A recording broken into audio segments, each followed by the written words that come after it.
John had just gotten kicked out of his own home. Abigail made it very clear that she wanted nothing more to do with him for a good while. Apparently, him telling her he just needs one more big score was not going to cut it. So now he was on his own with nowhere to stay. Therefore today, John will be checking out every potential option as a new home while he waits for his wife to calm down and let him back in. We all know that could be a while, so he needs to choose a solid option now. There are nearly 20 cabins for him to check out. They all range in different sizes, different interiors, different climates, and much more. So without a further ado, John has to check out his first one. The first cabin has him in New Austin, where he can even see Mexico. The first cabin is named Brittle Brush Trawl, and John has now arrived. This property is located right on the San Luis River, and at first glance, this place looks a little bit small, but it also comes with its very own outhouse. And of course, it's on a waterfront. John couldn't wait to check out what it had to offer. Immediately, he noticed the great deck. This was probably the nicest part of this property. It started to rain though, which was the perfect cue for him to check out the interior. Obviously, this place wasn't huge on the inside as it was a smaller cabin. It covered all the basics though, like having a decent bed. There was even a stove for heat, thankfully, and there were a couple of goods that John could take for his adventure. Besides that, there wasn't anything else, so he decided to chill on the bed for a bit and sleep off the storm. The bed was very average, but it worked, and now thankfully the rain had stopped. Now he could check out the private dock, which was the best perk of this place. It even came with a nice waterfall view, and thankfully the property had an outhouse.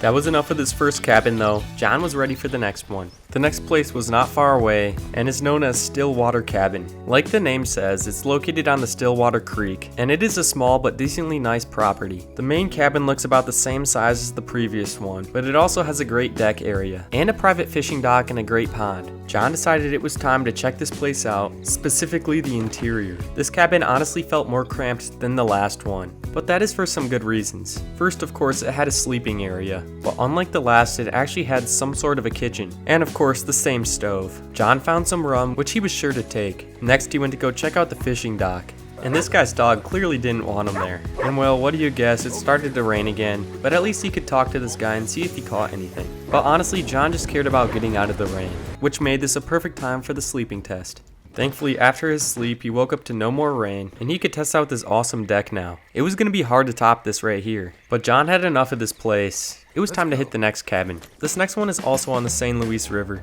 and it's known as the Old Bacchus Place. This cabin has a great property, of course an outhouse, and an amazing river view that also comes with a nice dock and boat. Of course, none of that matters if the inside isn't nice. And well, certainly the rats were not a great surprise for John. Honestly, this place was a mess at first glance as well. If anything, thankfully the bed wasn't as bad, but there was stuff all over the floor. This was the first place with a fireplace though, and John did like that. John did have to walk his way through the rubble on the ground, but he did find something inside of the chimney. It was some sort of artifact. That was pretty cool. The pros of this cabin sure were outside instead of inside, so that was definitely important to keep in mind. The place sure had a cool vibe to it at night as well, because the location was just unmatched. This was a perfect time to test out the bed, of course.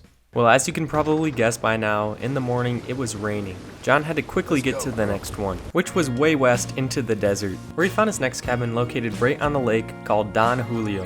This place looked a little bit more like a house this time. Unlike every other cabin though, this one was a little more elevated and didn't have direct lake access. But this place still had its own perks. It came with a shed which could be very useful, and obviously an outhouse. John was excited to check out the interior of this place, and right away it genuinely looked like the best. It by far had the most room out of all of the cabins so far. It had a kitchen area, a brick fireplace that was surprisingly going, a dirty but decent bed area, nothing he couldn't handle, and finally a pantry and table to sit at. So far this was looking like a dream interior for John. It even came with a nice little complimentary book. Like mentioned earlier, there was no dock though. That didn't mean it still wasn't a good view though, and the property had a lot of other various things. Last up for John though was the sleep test.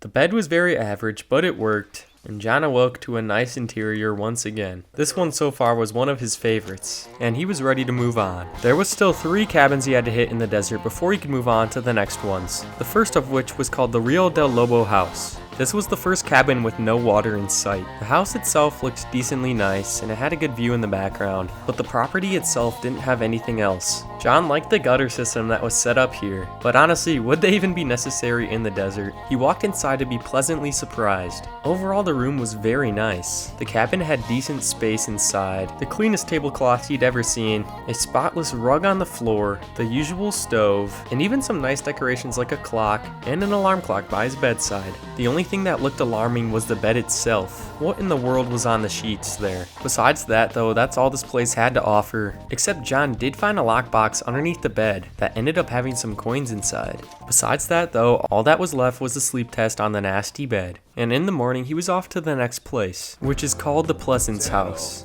This cabin honestly looked very nice to John, although there was no water around the property again. Thankfully though, unlike the last one, there was an outhouse. John was curious to see if the interior could live up to the exterior, and right away it looked like it was going to, because it was spacious in here and very clean. This looked to be one of the nicer beds of the trip so far. There was a nice table and kitchen area that even had water. The stove looked top notch as well. John also really loved the addition of these nice paintings within the cabin. He also found an unlocked chest that had a money clip inside. Another perk of the place was the decently sized property outside, and he sure was glad there was an outhouse. Along the side of the house was a nice little storage area as well, which is always a perk. But that was about it for this cabin, so he decided to head for the bed test. The next morning he woke up, as it was time for the final cabin in the desert. John could see it off in the distance, but as soon as he got close, it erupted.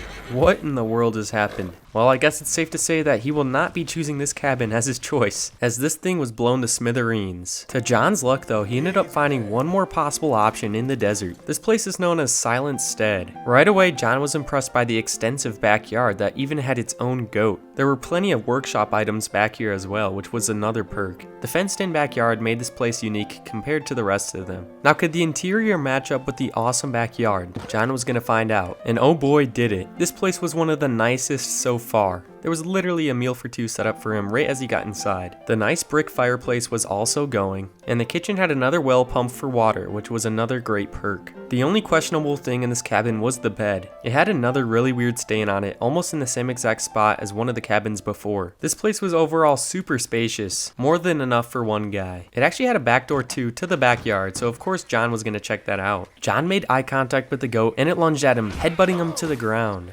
Well, he sure wasn't expecting that. Potentially that might affect his decision making on this cabin. Well, at least he had the goat under control at this point. That was a little rough though. John decided that was enough for today, so of course it was time for the bed test. Well, he couldn't believe he was finally done with all of the desert cabins. John honestly did like some of the cabins so far. Specifically, the Lake Don Julio house was his favorite because it had a mix of everything good. However, none of them completely stuck out to him yet, which means he is not choosing a final cabin just yet. He's still gonna go on the lookout for the absolute perfect one. Thankfully for him, there are some coming up that are truly above and beyond anything he has seen so far, but there are also some that he may regret visiting. But it's completely up to John to see what he thinks of them, so he has to hit them all, starting with this next one. This cabin is known as Swadlost Point, and it is sitting right on the Aurora Basin. The overall exterior of the cabin doesn't look in pristine condition, but the location sure makes up for that part. How will the interior be though? That's up next. At first glance, the place isn't all that bad, but it's really nothing special. There is a decent amount of space though. It's got the usual stove, and actually a very decent bed. He likes that it has a solid kitchen area. And lastly, some cool pelts for some decoration. Definitely the best part of this place is not the interior though, it's the lake axis. The place comes with a dock that's unfortunately a little bit destroyed, but the thing John's most excited for is the canoe it comes with. You know John is about to test this thing out. And wow, is this lake awesome. Unlike the desert, this lake is actually blue and clear. It's safe to say John had some fun, but he was done now. This was his cue to head back in and to test the bed out. He awoke to an awesome view in the morning, but he had to leave to hit the next cabin, which John is super excited for. This cabin is known as the Stilt Shack, and it is by far the most unique yet. Obviously, the cool thing about this cabin is it is off the ground and suspended on stilts. It's even topped off with a cool antler rack decoration at the top. And of course, it has to have some pelts too. Probably the coolest part is this chair overlooking the view though. Just imagine chilling at the top of this thing. John could not wait to get himself up this ladder and check it all out. Now obviously the interior is very small, as he's gonna have to lower his expectations for this one a little bit, just due to the fact it's on stilts. It still manages to have a stove though. A very nice little desk area, but unfortunately the bed lacks a little bit. It definitely seems a little less comfortable than the others. Still though, John honestly loved the vibe up here. His favorite part was easily standing at the front porch, just looking off in the distance. Standing up here made John really think about getting a sub from you to help him keep going. And honestly, he loves getting hyped up. So drop a hype on this video if you have one to spare. We'd both really appreciate it. That was pretty much it for this place though. So it was finally time for John to test out the bed and go to sleep. The next morning he climbed down the ladder, but he felt a little more timid to go to the next locations though, since he was about to get hit with the blistering cold and snow. He was very shocked when he got to his first cabin though. The entire place was in complete disarray. Well, this supposedly is the Karen Lodge. There sure isn't much left of it though, the stove being the last thing remaining. Well, certainly John would not be spending the night here. That would be dangerous with no heat or shelter. I guess it's safe to say this was an easy one to check off his list. He still had another snowy one to head to though. And as John pulled up to the next cabin, he was confused. Apparently this is the last one he was supposed to be at. This was the real Karen Lodge. And well, at least this one was put together. He still had no clue what the last one was though. Clearly this thing didn't look insulated properly though. I guess at least it had an outhouse. And the location of this place was super amazing. But John was worried for the state of the interior. And to be honest, his fears were pretty justified, especially when getting a first glance at this place. Well, the ground wasn't really a floor, and there was zero mattress on this bed frame. I mean, hey, at least it had a table and chair, but it was gonna be a very cold night, that's for sure. Which led John to veto the place. He made the executive decision to dip, as he was already cold and not prepared wearing winter clothes. If he spent one night there, he might die, which is why he was ready to move on to the next cabin. This place was known as Dodd's Bluff, and yes, thankfully, it was out of the snow. Honestly, the whole place looked super average, except the view was amazing. John was ready to find a nice and warm interior, so we headed in. And oh my gosh, what in the world happened here? John could not believe his eyes right now. What had he just walked into? Well, there was currently 2 dead bodies on the floor of this cabin. At this point though, he really needed some rest, and the bed was calling his name. So we carefully walked around the dead bodies and over to the bed, where it was time for a much needed bed test.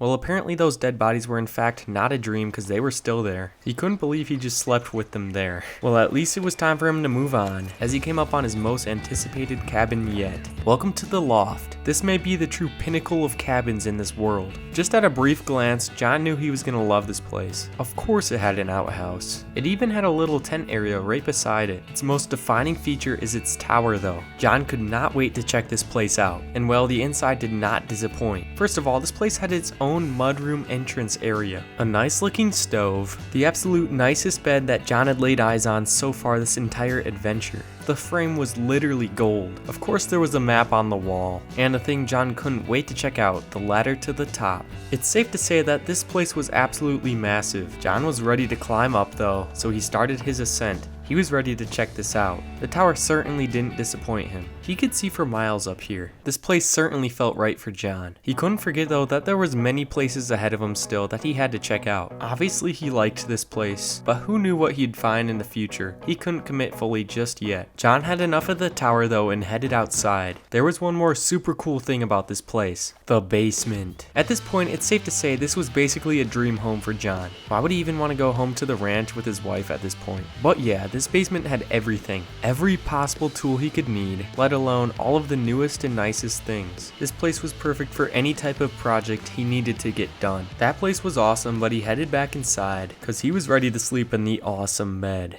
That was the best night of sleep he had gotten yet, and sadly, it was time to leave the place. The loft got John excited for the cabins up ahead though. Maybe there would be something to top this, but it certainly looked like it was not going to be the next cabin. This place is known as the abandoned trading post for a reason. It literally is abandoned. There was pretty much nothing on the property as well besides the cabin, and well, John was not excited to check out the interior, which ended up being just as bad. I mean, it really lives up to the name. This place is entirely abandoned. There was pretty much nothing inside of here. The sleeping situation sure didn't look fun. It was literally just a mat on the floor, and after checking around the cabin, there wasn't really anything else to do, so John decided to hit the floor, where he was gonna have the ultimate bed test tonight. And well, surprisingly, he got some decent sleep. Hey, maybe this was the true underrated cabin. Just kidding. John knew it wasn't, so he had to head on to the next one. And this next one sure looked like an improvement right away. This place is known as Reed Cottage, and John was liking the sound of that. Cottage sounds more like an actual house versus a cabin. and this one did look bigger. It even came with its own well too, and a little spot for a potential garden. However, this looked like the shell of an outhouse. Not quite sure what was going on here. John knew he was about to see a good interior, and he was right since this place was massive on the inside. First of all, it had a super nice bookshelf and fireplace area, an actual bed and mattress that looked pretty clean, a nice photo of maybe the owners, who knew,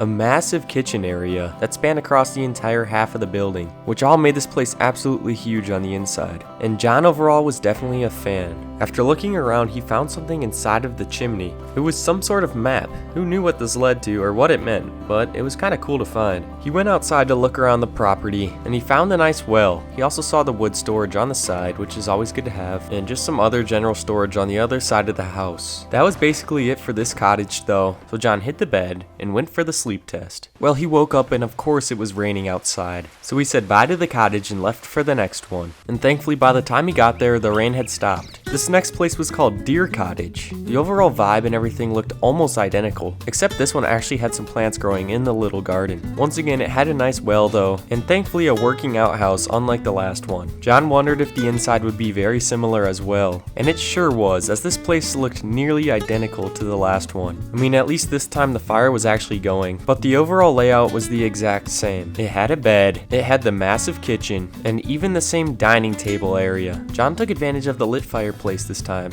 and when looking through the drawers, he found something interesting on the top one. It read, "You want more than you have." Now, was that true? John had to reflect for a second. Maybe that was a sign. Were any of these various cabins going to be enough for him compared to his main home at Beecher's Hope? Well, he still had a couple left to go, so he was going to find out. He ended up finding a bunch of salted meat that he could have for dinner here. And after that, he briefly checked out the mini garden that was right out front. But that was enough for this place. It wasn't really anything special, so we just opted for the bed test. John woke up and realized he only had 2 cabins left on his adventure. He was nearly to the end, so he was excited to get going today. He was kind of confused when he arrived to his next cabin. It was currently in use by a rancher, and he sure didn't like John being there. The guy literally started shooting at him, so John had to sprint away on his horse. But at this point, it was self-defense, so we had to take him out. Well, I guess that certainly cleared the property up for John. This place was called Granger's Pig Farm, and John had no clue it was occupied. This property was cool though. It came with a chicken coop, a pig hanging ready for roasting, and obviously a bunch of pigs in a pig pen. This sure was a different type of ranching than John was used to. After that conflict though, John needed to chill for a bit, so he went to this fire and just sat down for a while. Only about a minute later though, another man appeared, and well, obviously he was not happy about John being there. And you know, John didn't feel like killing anyone else, so he just decided to leave and play it safe. As he was leaving though, he noticed a huge storm rolling in, and he really didn't want to get caught in it before heading to his next cabin, so he decided to set up a temporary camp. After the storm was done, he headed to the deep south. This is where his last cabin would be. And well, he'd heard a lot about this place. This place is known as Lakay, and while he was locked up in the Siska Penitentiary, this is where the gang hid out. Now this thing is surely in the deep swamp, and is in not the best condition. John couldn't believe this was his final cabin. Maybe the inside could make up for it, and oh boy did it not. This was by far the worst cabin interior yet. I mean, this place was literally a mess. There was stuff all over the floor, and while his sleeping area was surely not going to be on a bed tonight. It was crazy to be here though, and it felt like he was closing up some missing links. As he stood on the back porch, he reflected on his entire cabin trip so far. He started in the desert with some solid options, his favorite there being the Lake Don Julio house. Then he shifted to the unique stilt house, then to the freezing cold, and then made his way to his absolute favorite, the loft cabin. Well, it's safe to say that nothing came close to that one, especially the one he was at now. John still had to spend the night here though, so it was time for the worst bed test yet. Well, he woke up feeling a little bit sore due to no mattress. He had survived the night though in every single cabin. Walking out of this place made him realize the loft was truly his favorite. He had done it. He had found the cabin he wanted to stay at for the rest of his time.